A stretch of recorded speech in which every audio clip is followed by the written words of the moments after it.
wie könnt ich denn jetzt, jetzt triff ich euch zwar, die und deinen hypothetischen Zwilling, wie könnt ich jetzt als interessierter Dritter oder Laie hergehen und sagen, wer von den zwei hat jetzt recht? Jetzt sitzen wir im Wirtshaus, diskutieren oder jetzt haben die zwei dieselbe Methode angewandt. Wer hat denn recht? Das ist eine richtig gute Frage.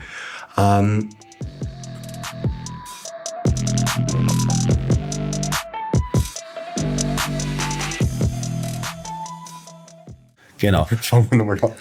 Grüß dich, Hannes. Schön, dass du da bist, dass du jetzt spontan dir dazu bereit erklärt hast. Wir haben jetzt gerade noch an der Überzeugung ein bisschen gefeilt, off-camera. Und kannst du noch mal wiederholen, auf was wir uns jetzt geeinigt haben und was in dem Gespräch jetzt geht? Also meine Überzeugung ist, dass die Redefreiheit am Ende des Tages wichtiger ist als die Wahrheit. Die Redefreiheit ist wichtiger als die Wahrheit. Okay, was meinst du mit Redefreiheit? Ja, die Freiheit, sich zu äußern in jeder Art und Weise, die man denkt, sich äußern zu müssen, ohne irgendwie rechtliche oder auch gesellschaftliche Konsequenzen oder zumindest rechtliche Konsequenzen befürchten zu müssen. Gesellschaftlich okay, wenn ich was Dummes sage und die Leute denken, deswegen ich bin dumm, muss ich damit leben, aber wenn ich jetzt was Dummes sage, sollte ich nicht dafür ins Gefängnis müssen. Und was meinst du mit Wahrheit? Gute Frage. Die Wahrheit also über die Wahrheit lässt sich in manchen Fällen streiten, aber es gibt ja auch sowas wie belegbare Fakten. Also eine Wahrheit wäre ein Event, das sich ereignet hat, das gut belegt ist, oder auch eine Wahrheit wäre irgendeine physikalische Beobachtung.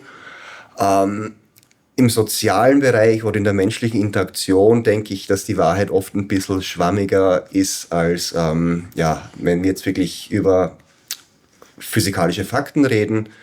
Und ja, das ist auch ein Grund, warum ich sehr überzeugt bin, dass die Redefreiheit so wichtig ist. Fällt da ein Beispiel ein für irgendein Thema, wo die irgendeine spezielle Aussage vielleicht einmal tätigen könnte, wo du sagen würdest, die Redefreiheit steht über der Wahrheit? Ja, also zum Beispiel jetzt auch von der Sichtweise eines Skeptikers könnte man ja eigentlich sagen, wie soll ich sagen, wir machen es illegal, dass man Homöopathie, dass sich für die Homöopathie ausspricht aus irgendeinem Grund oder irgendwas anderes, das wissenschaftlich sogar widerlegt ist. Jetzt nicht nur noch nicht bestätigt, sondern was widerlegt ist. Und dann darf man darüber nicht mehr reden sozusagen. Das wäre so ein Fall, wo ich auch als Skeptiker, wenn ich nicht dafür bin, dass die Leute homöopathische Präparate nehmen oder bin ich trotzdem nicht dafür, dass es ihnen verboten wird und auch nicht verboten wird, darüber zu reden. Wie bist denn du zu der Überzeugung gekommen? Wie hat es in dir gebildet? Hast du das schon immer gehabt? Die habe ich, glaube ich, nicht immer gehabt. Ich glaube, also ich habe ich weiß jetzt gar nicht in welchem Alter, wir sagen vielleicht so späte Teenagerjahre, Anfang 20, sehr viel angefangen zu lesen in den Bereichen. Also ich sag mal so Thoreau, Emerson, so diese transzendentalistischen Denker, Thomas Paine, auch so viel die amerikanischen Gründungsväter und die Dinge. Und das hat bei mir irgendwie ein bisschen ein Umdenken, einfach ein neues Denken ausgelöst. Und da bin ich einfach zum Schluss gekommen, dass ich denke, dass Redefreiheit für eine freie Gesellschaft ein ganz, ganz wichtiges Element ist, das aber immer beschützt werden muss, weil es immer einen Struggle gibt sozusagen. Auf einer Skala von 0 bis 100, also 0 wäre, du hast bei dieser Aussage nur Zweifel, du weißt das gar nicht, und 100 wäre, du bist ohne jeden Restzweifel davon überzeugt, dass die Aussage auch stimmt. Wo wärst du da auf der Skala? 99, glaube ich. 99? Okay, cool. Fällt dir ein Beispiel ein, wo man sagen müsste, na, da ist da sollte die Redefreiheit eingeschränkt werden, weil das ist so ein unwahrer Blödsinn von mir aus. Ja. Also es gibt natürlich das alte Beispiel, ist es Redefreiheit, wenn ich in einem vollen Kino schreie Feuer? Und dann bricht der Panik aus und vielleicht wird wer zu Tode trampelt oder so. Das ist meines Erachtens nicht Redefreiheit in dem Beispiel. Wobei wenn man sich das Beispiel genauer anschaut, geht es nicht auf einen Fall zurück, wo jemand wo jemand im vollen Kieler Feuer geschrien hat. Da ging es darum, dass die amerikanische Regierung im Ersten Weltkrieg die Sozialistische Partei verfolgt hat, die Flyer ausgeteilt hat, die gegen den Krieg waren. Und im Gerichtsverfahren dazu kam dann dieses Zitat. Also da ging es wirklich darum, eigentlich Redefreiheit einzuschränken. Deswegen bin ich bei dem Zitat jetzt gar nicht so überzeugt. Und ja, also in anderen Bereichen denke ich in Wahrheit, ja, man sollte, wenn es jetzt nicht die Menschen also direkt dazu aufruft, ein Verbrechen zu begehen oder sowas in die Richtung oder sich selbst zu schaden. Also, weiß nicht, wenn ich jetzt einem Kind sage, greif mal in die Steckdose, auch nicht Redefreiheit. Ja. Ist es eigentlich relevant, ob man diese Rede öffentlich macht oder im Privaten oder am Biertisch? Oder? Meiner Meinung nach sollte es komplett irrelevant sein. Also ich sollte auch in der Öffentlichkeit äußern dürfen, was ich im Biertisch äußere. Ja. Auch, du bist Österreicher, ich bin Österreicher.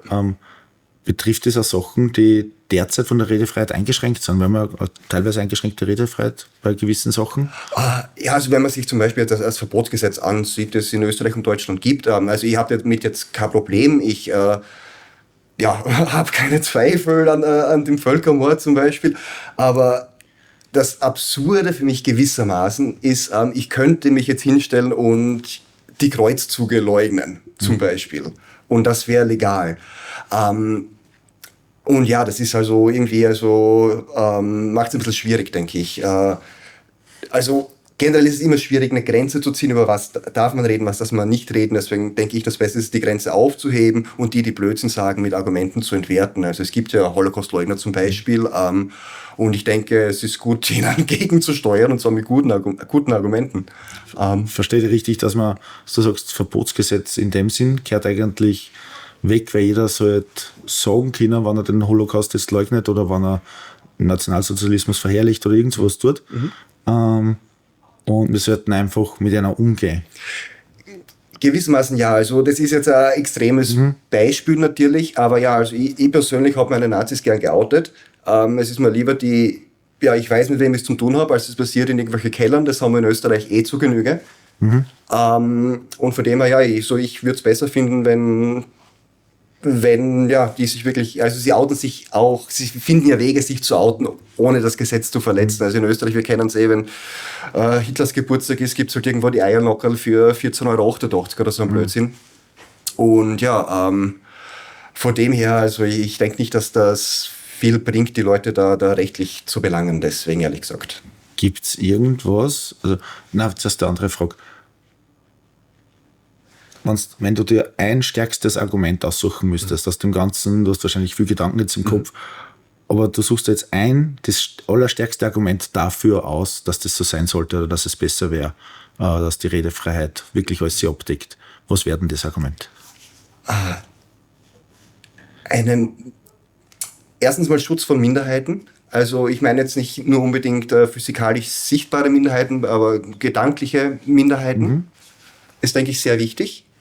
Und manchmal kann die Minderheit auch recht haben. Also wir erleben in der Wissenschaft immer wieder einen Paradigmenwechsel, wo sich auf einmal durch neue Entdeckungen irgendwas komplett ändert. Und das ist auch sowas, was man eigentlich sagen könnte, also das hat es ja gegeben im Mittelalter, in Zeiten der Inquisition sind die Sachen mal ziemlich stillgestanden, weil man eben mit starker Zensur und so zu kämpfen hatte. Also ich denke, es kann im schlimmsten Fall auch die menschliche Entwicklung einschränken. Aha. Angenommen, das ist jetzt rein hypothetisch, man würde wissenschaftlich mit 5 Sigma und so weiter feststellen, dass es keinen Einfluss hat auf die Entwicklung von Minderheiten oder was du jetzt gesagt hast, da, wann die Redefreiheit ein bisschen eingeschränkt ist. Was würde das mit deiner Überzeugung machen? Ich wäre schon bereit, meine Überzeugung zu überdenken. Also ich bin ja kein kompletter Purist bei dem Thema. Wie gesagt, ich habe kein Problem mit dem Verbotsgesetz zum Beispiel.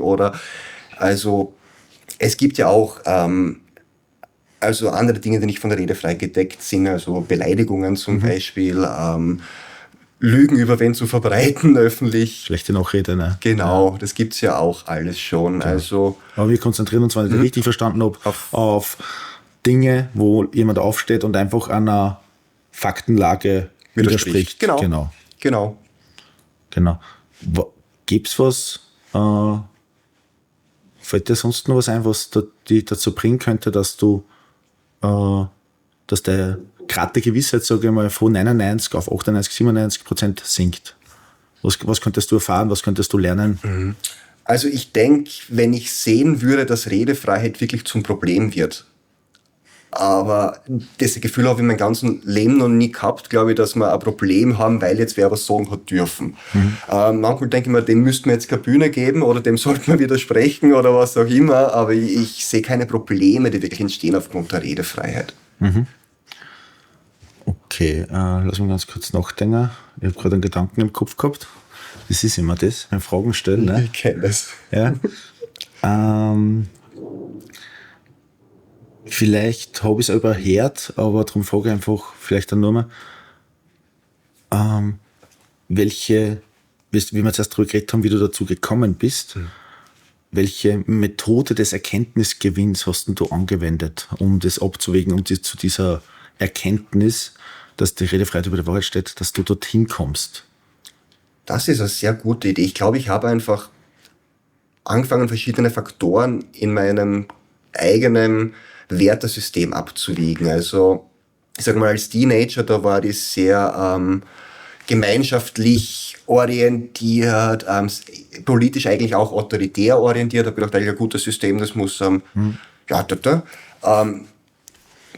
das habe ich eigentlich komplett umgedacht oder etwas später dann. Also ich bin zum Schluss gekommen für mich persönlich, dass Freiheit ein extrem wichtiges Ideal ist, dass auch Individualismus ein wichtiges, also was sehr wichtig ist, dass Menschen Individuen sein können oder ihren Individualismus leben können, so wie sie wollen. Und da spielt eben die Rede- und Ausdrucksfreiheit eine große Rolle. Das heißt, eigene Erfahrung ist eigentlich die Methode?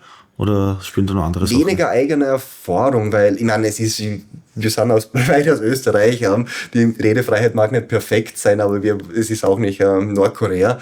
Von dem her, wir sind ja nicht wirklich traumatisiert, denke ich, in der Hinsicht. Nein, die Frage war nur, hast du da Sachen drüber gelesen, hast du YouTube-Videos geschaut? Gelesen, also es war wirklich Sachen, die ich gelesen habe, was nicht ums Thema Redefreiheit per se gegangen ist, sondern eher einfach mit anderen Ideen mal auseinandergesetzt. Also wenn du, weiß ich nicht, von Karl Marx zu Thomas Paine gehst, da hast du einen Kontrast. Also ich habe sehr viel Philosophie gelesen, also auch deutsche Philosophen, die ja irgendwie also Vordenker waren gewissermaßen für die französische Revolution und dann später auch die amerikanische, also ja, von dem her kann ich allen empfehlen, Thoreau zu lesen.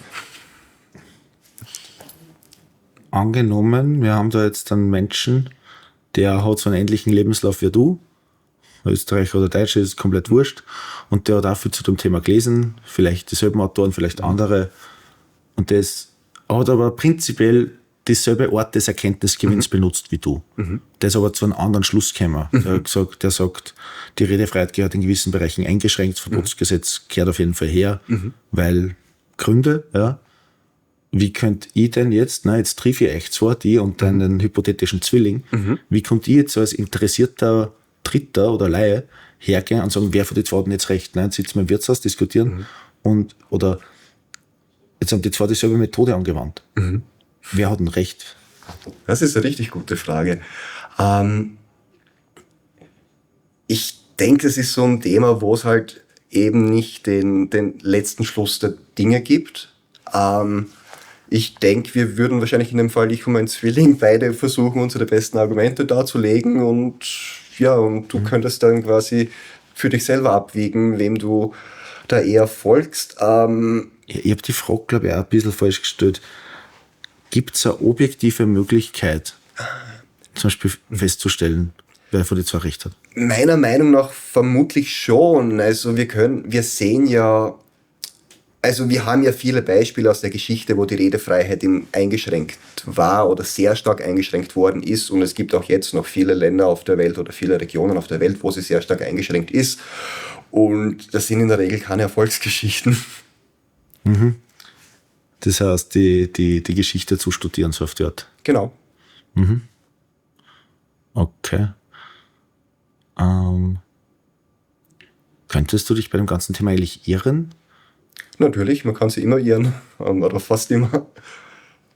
Ähm, Was müsste passieren? Oder was müsstest du sehen oder erkennen, dass du sagst, okay, jetzt habe ich mich komplett geirrt? also, da müsste was wirklich Schlimmes passieren in Wahrheit. Also da müsste ein Worst-Case-Szenario passieren. Da müsste zuerst einmal, Wie schaut das aus? also jetzt sagen wir mal, jetzt nehmen wir das Hardcore-Beispiel weiter vom Verbotsgesetz, verzeih mir, aber jetzt sagen wir, okay, das Verbotsgesetz wird aufgehoben, es ist jetzt nichts, für das ich mich einsetze, aber sagen wir, okay, Nicht wagen. oh, sorry. Nein, weißt du. Das wird aufgehoben und die Leute können jetzt herumlaufen und mit Hakenkreuz fahren und ihre Paraden machen auf der Straße. Und dann fangen an, die sich echt zu organisieren, richtig gut. Und auf einmal leben wir in einem nationalsozialistischen System wieder. Dann würde ich wissen, ach du Scheiße. Ich hatte Unrecht, natürlich. Also das würde ich mir dann auf alle Fälle eingestehen. Wahrscheinlich schon, bevor es soweit ist, würde ich schon erkennen, dass ja ich falsch lag, nehme ich mal an. Also das wäre jetzt so ein Worst-Case-Szenario. Wie gesagt, es ist ein bisschen schwierig, weil es eben nicht so streng ist bei uns. Was jetzt in England auch passiert, zum Beispiel, dass Leute für Memes verhaftet werden, das ist ein bisschen weniger aggressives Beispiel. Ich verstehe schon, ich habe nur eine letzte Frage. Wie hoch schätzt du die Chance ein, dass das Worst-Case-Szenario passiert? 0,0 oder 0,1%. Also ich glaube nicht, dass das Verbotsgesetz in Österreich und Deutschland zu unseren Lebzeiten gehoben wird, könnte ich mir sehr schwer vorstellen. Und dann, wie gesagt, ich glaube nicht, dass alle oder ich hoffe, dass nicht alle Nazi werden würden, nur weil es legal ist. Also meine Theorie ist eher umgekehrt, dass die Leute eher zu Nazis werden, weil es verboten ist und deswegen ein bisschen, ja, also einen gewissen Charme hat. Es gibt ja, ich weiß nicht, ob es das jetzt noch gibt, aber früher gab es die Schulhof-Sampler-CDs, wo die Rechtsradikalen mit diesen Samplern, mit den verbotenen CDs im Schulhof rekrutiert haben. Also gut funktioniert. Passt. Sehr gut. Danke für deine coolen Antworten, hat mir voll getaugt. Ja, danke. Gibt es noch irgendeine Frage, die du erwartet hättest oder was du denkst, die Frage hätte noch gepasst, die habe ich nicht gestellt? Irgendein Punkt, den wir nicht berührt haben? Gute Frage. Ich glaube, du hast wirklich sehr, sehr gut das Ganze jetzt mit dem sokratischen Weg erforscht sozusagen. Also Respekt. Das freut mich. Danke, Johannes, fürs Gespräch. Danke dir.